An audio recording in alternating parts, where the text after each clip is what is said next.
What's up, Taiwan? Good morning. I got your milk and cereal right here. I'm Leslie Liao with 10 minutes of news from here in Taiwan and around the world. The government has announced that Taiwan's top speed skating athlete Huang Yuting will be disciplined for what it calls her inappropriate words and actions during the Winter Olympics in Beijing. Huang triggered controversy when she posted video of herself on social media training in a Chinese national team uniform.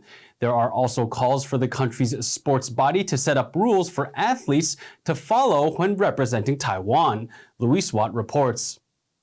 Taiwan's top speed skater, Huang Yuting, has become a controversial figure at home.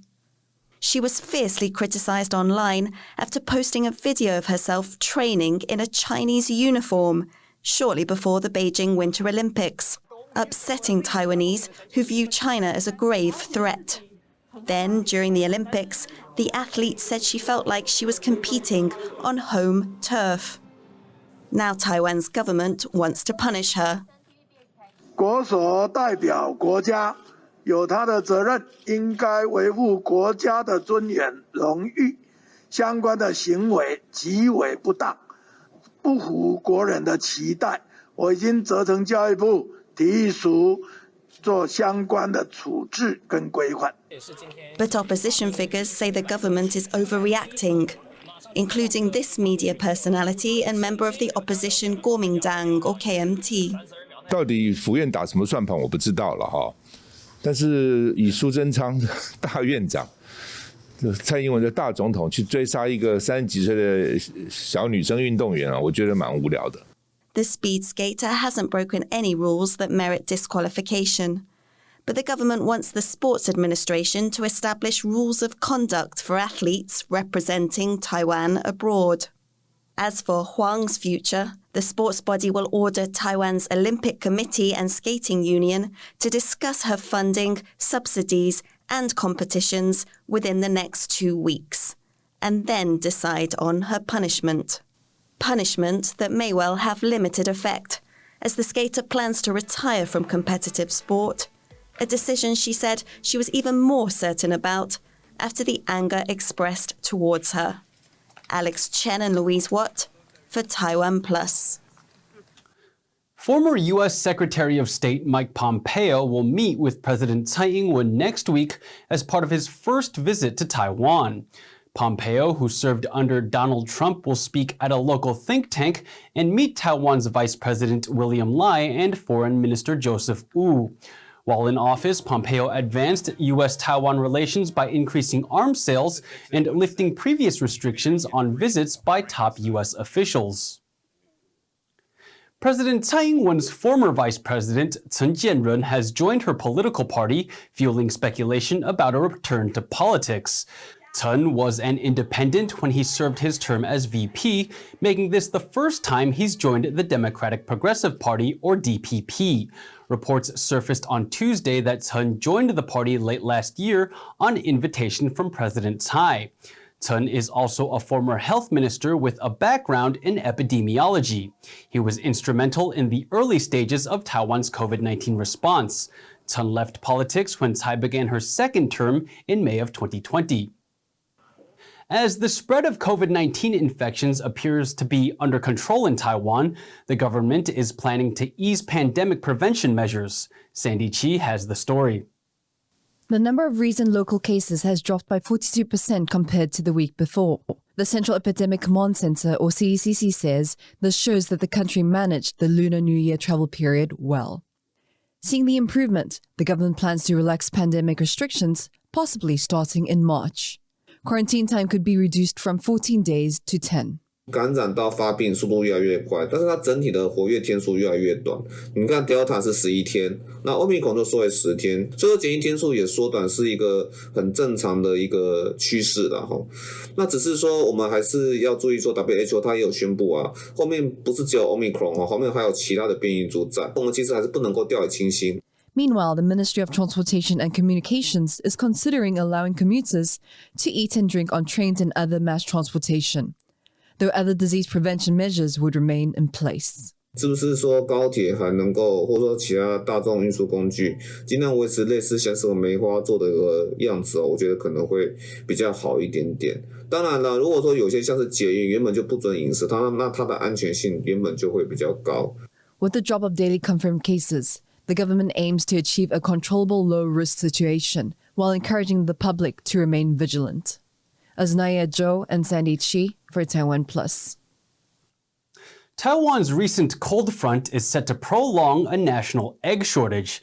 Temperatures have dropped to around 10 degrees Celsius, and as Bing Wang reports, that does not make for a happy hen. These chickens are not crossing the road. With Taiwan's recent cold spell, they are staying inside their coop, where it's still too cold to lay their eggs. This week, temperatures dropped to around 10 degrees Celsius, exacerbating the egg shortage across Taiwan that began in January.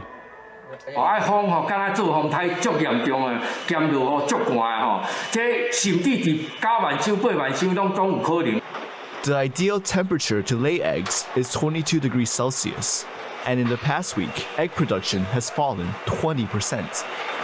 That's why this farmer added extra layers and fans to keep his chickens warm.